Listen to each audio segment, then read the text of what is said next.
Makalani Jones, Yes. professional street performer. Now, I would like to talk about the business of street performing. Yes. Okay. You've worked on a regular job before, right? Yes. One with 1099s or W-2s. Right. But when you're a street performer, this is a total different ball game. Right.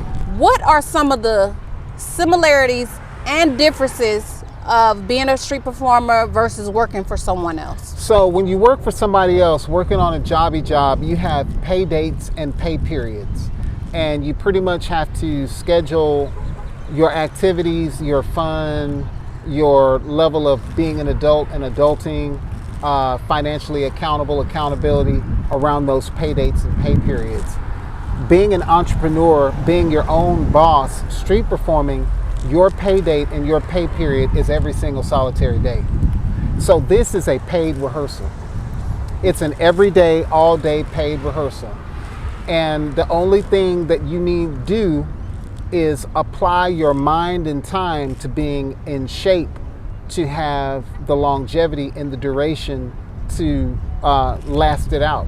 Like, you don't want to blow all your chops out in the first 45 minutes of playing if it's early in the day and it's a Friday, and you know 5 o'clock traffic on Friday is going to be thick like a mug, and Walmart is going to be packed with shoppers trying to get all those snacks and goodies for the game to come on this weekend. So you play a little bit during the slow hours, and then you do the lion's share of your heaviest playing and heaviest dancing in the evening when you have a bigger crowd, when people are here with money. Because let's face it, I'm an entrepreneur, but everybody else is not an entrepreneur. Everybody else goes to work. So my peak times are when people get off work and lunch. So 10 to 2, lunch break, and then in the evenings, like 3 to 7. Okay, Yeah. so 3 to let's 5, talk 3 to 7. about the money of street performing, because a lot of people, you know, you'll see the people that's on the corners and they have their signs and they're just asking for money, but that's not you. You are actually performing. You're providing a service, so to speak, right? Yes. Entertainment, edutainment, as you said earlier. Right. So I know that anyone in the business or who's thinking about being a street performer, they want to know the money of it. What is the minimum you would make, let's say on a slow day, and what would be a maximum you would make on a high day? Okay, so with busking, with street performing, the ebbs and flows, the peaks and valleys, the wave, the trough, so to speak, is basically around seasons. So there's, of course, the Christmas season. The Christmas season, you're at an all-time high. You have $1,000 days during the Christmas season. Wow.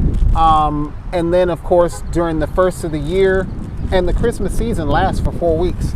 The entire month of, actually a little bit more than 4 weeks, the day after Thanksgiving. Okay. That's when the Christmas season starts. So you have 6 weeks of powerful paydays, getting paid serious cash money every day. Okay. And on the weekends, you definitely have $1,000 days. Okay. And then that whole week of Christmas or a week before Christmas, those are like $500, $600, $700 days.